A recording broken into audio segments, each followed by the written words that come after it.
Good morning, everybody. This is James Morris from James Auto Center. I host the show Ask the Master Auto Technician. Been doing that for a long time now, and we talk about everything from cars to politics to whatever's on my mind. It's the thing about having your own show. You can really talk about what you want to. But one of the things, I got Frank Sundrum calling in. He's been on National Public Radio for a long time, and he's been a teacher at Gulf Coast State College. And one of the things we do share is an interest in cars, and we also share an interest in vocational technical training.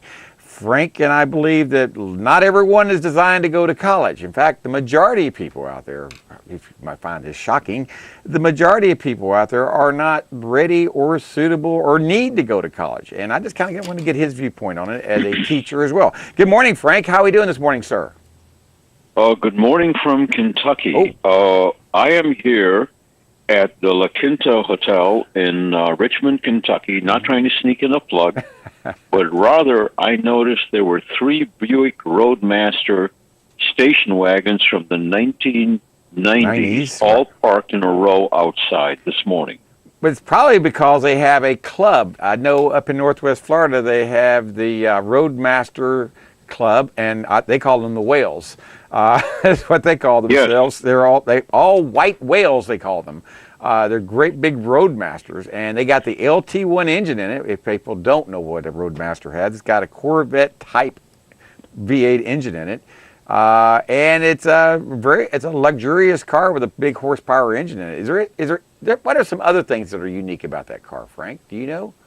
Well, they had the Corvette engine, they had the reverse flow cooling, which Smokey Yutnik had come up with as a cheat when he was running NASCAR, and but just an amazing car with old technology that's still on the road a bunch of years later, and much loved and much revered. True. Like I said, there's car clubs out there that just strictly have Roadmasters. I've worked on them for years. Now, Frank, I talked about technical education. Is everyone, yes, in your opinion, need to go to college? I mean, is the majority of people really need to go to college? In your opinion, the majority? Well, I'm going to be a weasel this morning, James. Okay, rather than my usual straight-speaking stuff. I think that the model where people could go to school for 10 or 12 years and then be done with it for the rest of their lives is over. Technology is changing and reinventing itself so often that one has to, if one does not go to college, and even college doesn't do it because people in college have to go back and get retraining and update their skills. And I think that's something that society ought to really, really look at. How do you keep people abreast with changes, and is that something that they should be required to do, like paying income taxes to go back every 2 years for refresher courses to get the skills they need to continue to keep up and progress with their lives? Right, and yes, you're absolutely correct. I just was taught, what I see and what I was taught back in the 70s, everyone needs to go to college. And I heard that mantra, you must go to college to succeed. You must go to college to succeed. And I kept telling them, no, I don't want to go to college. I want to learn a technical skill. And they looked at me and said, a technical skill won't guarantee you a livable wage to succeed. And I disagreed with them. I said, I think that it will. And in my case, it did. And in a lot of people's cases, it did. And we have to go back to school and retest every 5 years to see if I'm still capable of working on cars. I have to go back and be retrained. If I want to know how power stroke diesel is, I have to go take classes, learn how to work on them. And then when the tests come out, I can pass the test. Hopefully I can pass the test, no guarantee. But that's how we do it now, and I think that's something that needs to be. Mike Rowe of Dirty Jobs, he's really been one of these tiny guys that says, people need to work with their hands. My grandmother told me if I stayed busy with my hands, I wouldn't get into trouble. And I think she's right. I think it kept me busy, it kept me out of trouble. What's your viewpoint on technical training? Well, I think technical training is good. I think all training is good. But if you look at the non-college track from, say, 50 years ago, when people went to maybe took a little bit, went to high school, and maybe learned how to be a stenographer. Mm-hmm. Oh yeah, that went or away. Or a typist. That went or away. Or a telephone operator. That went away. Okay. Yeah. Yeah. All those jobs just disappeared. And we think about in our lives how many jobs don't exist anymore. Oh yeah. We always say, well, you can always get a job flipping burgers. That's going away. No, you can't. That's going away. No, you can't. And now the next thing that's happening is, in my drive yesterday, I noticed there were more self-serve kiosks at the McDonald's and other places where you order on a touch screen rather than deal with a person. So their jobs are next on the bubble. Oh, I didn't think about that. Welcome to McDonald's. Okay, That person's going. Walmart's cut half the cashiers that they used to have 2 years ago are gone. Well, my wife tells me she does the self-checkout at Walmart, and because there's not that many people working, and the self-checkout counters are full. I'm going, amazing. They should give you a discount if you check out yourself, but I don't know. Yes.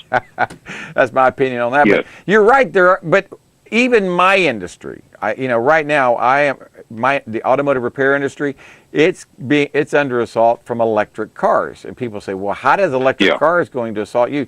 What do you repair on an electric car? Headlight, tail light, a tire.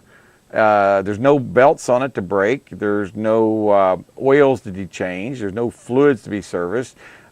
Brake fluid is going to be electric in the future. There will be no brake fluid. There will be no power steering fluid. There's just going to be tires on them and brakes, of course. It's going to be completely different from mechanics of the 60s, 70s, and today. In the next 20 to 30 years, this industry is going to look nothing like it looks like now. Yes. Nothing. Well, if you think about it, more and more, cars have become appliances. But here's the thing. When you run into a problem, you want to run into an automotive technician that not only has the tools, but the best tool he's got is not in his toolbox, it's in his brain. You got that. Add that in the computer. And the level of reasoning and logic is what's going to solve the problem. You're absolutely right. That's always been that way, whether it was 30 years ago, 50 years ago, or today. A lot depends on the technician's willingness to go after the problem and his experience and his expertise at it. I remember back in the 70s, people would want to only talk to the lead technician at the shop I worked at. And finally, I asked one person, I said, why do you only want to talk to them? He says, they're the only ones that seem to understand what I'm talking about. So communication skills are extremely important, more today. They've always been important, but more today than they ever have been. In interpersonal relationship, and that's something that's going away because everybody's got their smartphone out, and I'm going, how are they going to be able to talk to their, and we've talked about that, where young people aren't buying cars because their freedom is their smartphone. They don't need a car to drive and to be free, and they don't need to move out and be away from mom and dad because mom and dad working 2 jobs and they're never home. So today's family, everything's changing at a very rapid pace. And by the year 2025, I got a feeling America's not going to look anything like it looks like today. Just my opinion.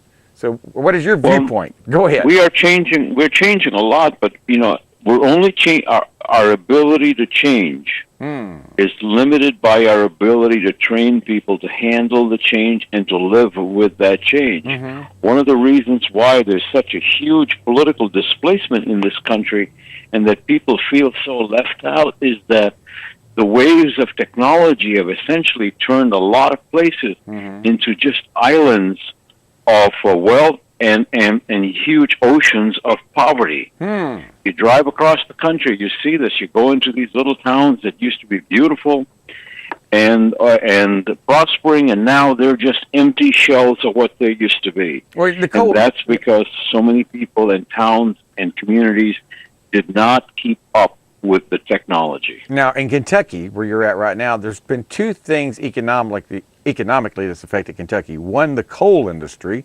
and 2, the tobacco industry. Both of those have had they've been taken away. They're not subsidizing the tobacco industry anymore in Kentucky. They were getting as little. No, they're not. Yep. And coal industry is pretty well gone. Hasn't a lot of coal mines shut down in Kentucky? I think that, yes. Okay. But here's the thing. On the same token, I mean, they're just starting to replace these crops, but it just points to that's, both, coal is both health. Mm-hmm. Coal, that's an industry that affects our health, but there's a reason it went up because all the coal particulates or the number of deaths it supposedly caused is pretty staggering, as well as not to mention the whole idea of climate change and how those particles in the air affect our climate. Yeah. But at the same time, there is a budding industry out there to restore all the damage that coal has done. Mm-hmm. We don't have to go far to look at what happened in North Carolina with Hurricane Florence, right, when Duke Energy left these piles of coal ash right by the side of rivers and things like that, and it got washed down in the flood. To understand the damage that is going to do for years to the wildlife as well as to the waters of North Carolina. Well, that's what I was talking about.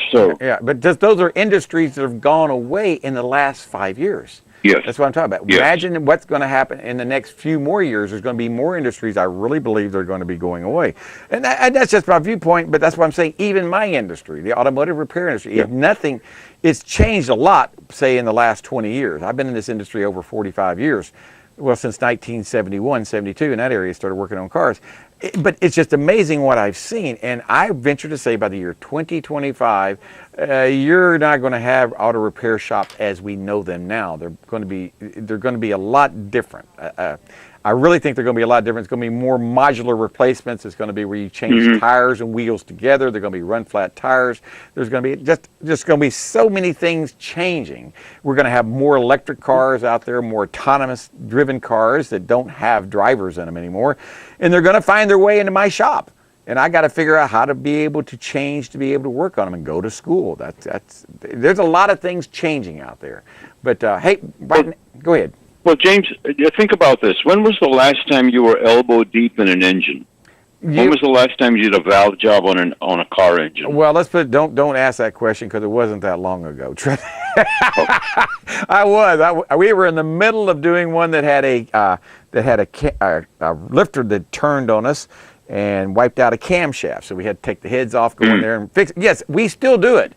But it's very expensive. And years ago, when you tell someone it's going to charge them $7,000 to fix an engine, they kind of say, well, I'll just buy another car, till they go find out what another car costs, which is $35,000 to $40,000 for one that's 3 to 4 years old. They kind of go, I think I'll get this car fixed.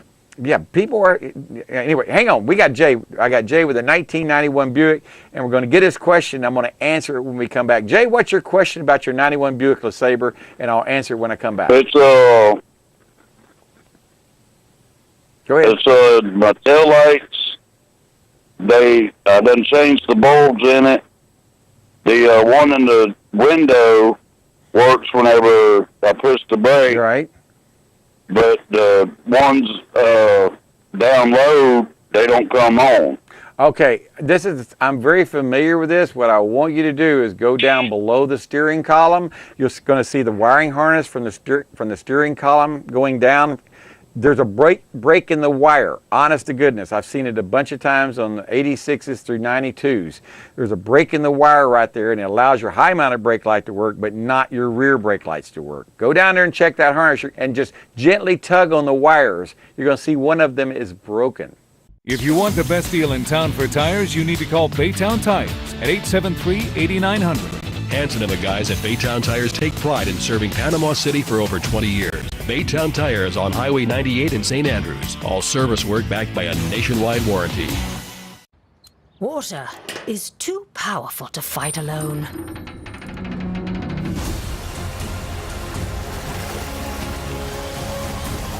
Mr. Router Plumbing. Sink, shower, and toilet emergency drain services.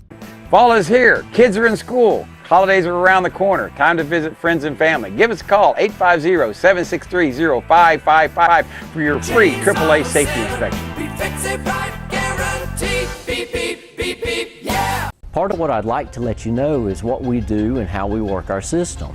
Basically, we've got about 700 stocking dealers scattered around the 15 counties here in the Big Bend area of the state. I run a fleet of trucks, vans, and what we call hotshot vehicles to deliver to our dealers quickly so they can help service you as fast and efficiently as they can. Provide timely, and efficient service, and we're there to take care of our dealers, who in turn can take care of their customers. Last week, what was going on down in South Florida? Well, I went to an incredible summit, and it was really regarding Homeland Security. And incredible speakers. One of the speakers there, I wanted to share this with everyone. And I hate to be the bearer of bad news, but it comes out like that. Okay. Okay. Claire Lopez, and Claire Lopez worked with the CIA for a very long time, and now she's working for the Center of Security Policy. And it appears as though several years ago, when Bill Clinton was in office, there was a request made by a company called Gulf Tainer. And Gulf Tainer is a company that's owned by the United Arab Emirates. Okay? Okay. Gulf Tainer has a contract with a Russian company called Crescent, and through a policy that or a program that they have used, which is called Club K, it seems as though Crescent has created a mini bomb that will fit into a container and can be ignited anywhere using an electronic device. Now, is this a nuclear device? Recently, Okay. Let's go forward. That All was right. during Bill Clinton's time. During Barack Obama, Gulf Tainer made a request to control the ports in America. Okay. And Gulf Tainer managed to get a contract from the Obama administration to manage the port of Port Canaveral. Okay. All right. Our container ships, our containers are coming into America, and they are rarely being inspected by the company that controls the ports. And the one in Miami is controlled by Gulf Tainer, an Arab company. So you're saying our Homeland Security was telling us that we have a problem with security?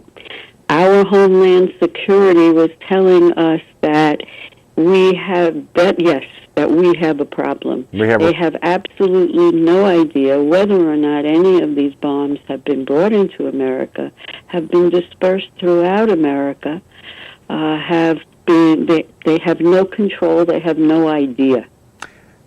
Now, inspections of containers, when they come into our ports, we would think, oh, well, they're inspected. It doesn't make any difference.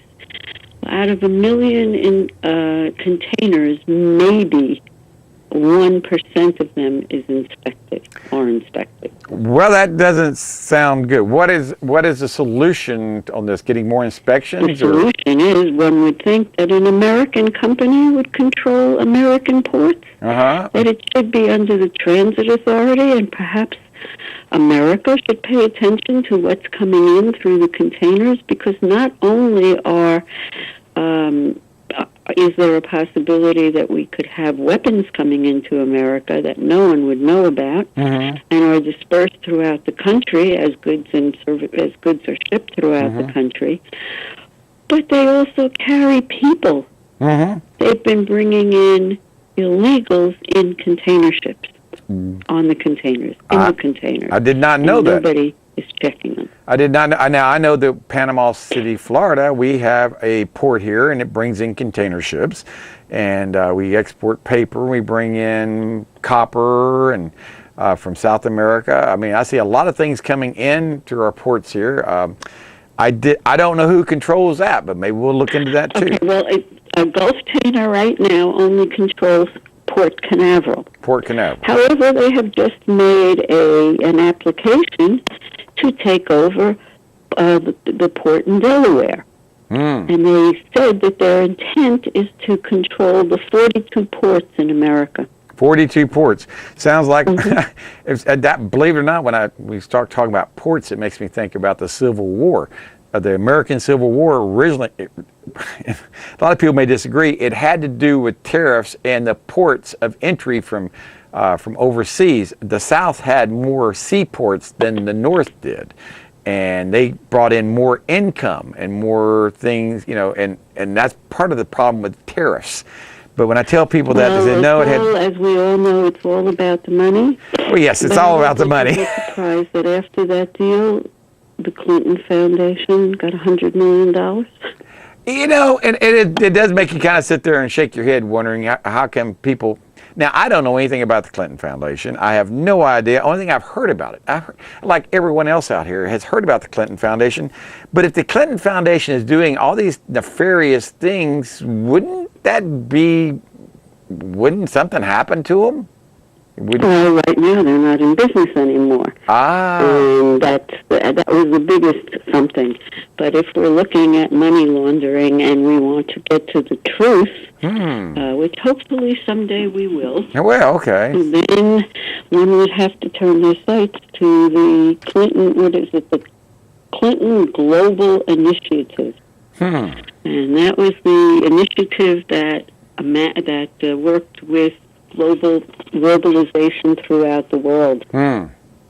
Interesting. Hundreds of millions, if not billions of dollars have flown through the Clinton Foundation. Well, now, and of course it does it without anybody paying attention. So the Clinton Foundation... when contracts like this are needed, apparently when the Clintons were in power, it made no difference as to who these requests were made from. As long as the right amount of money crossed into the Clinton Foundation, it seems as though all requests were granted.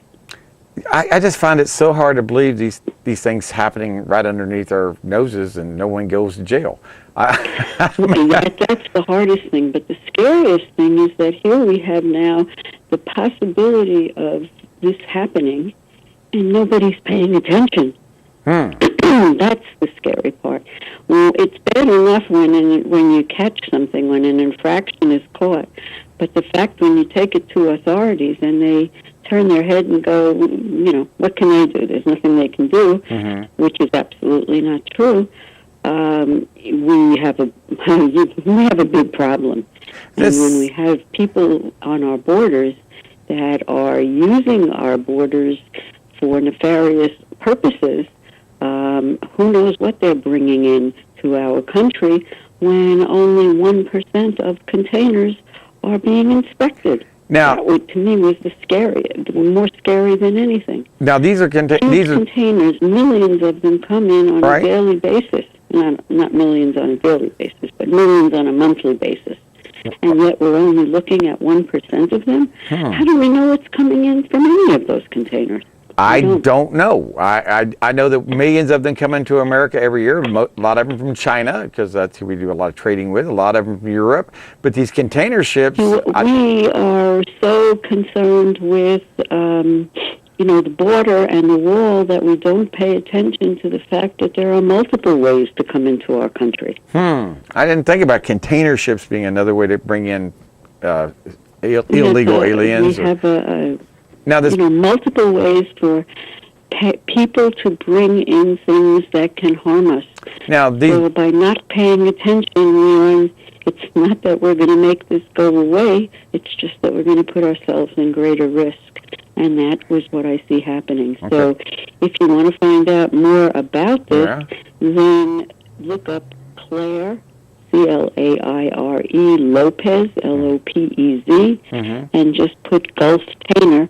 She has done numerous videos, and it's something that we should be paying attention to, especially the fact that Canaveral is right in our backyard. Now, you were talking about a bomb that could be taken in. And now, is this a nuclear bomb you're talking about, a dirty bomb, or is it just a, Well, it can be in anything. They are real neat. They're nice and small, and the container pops up, and they're like little pop-up toys, and they come out, and then they are exposed, and then you can send them anywhere you want.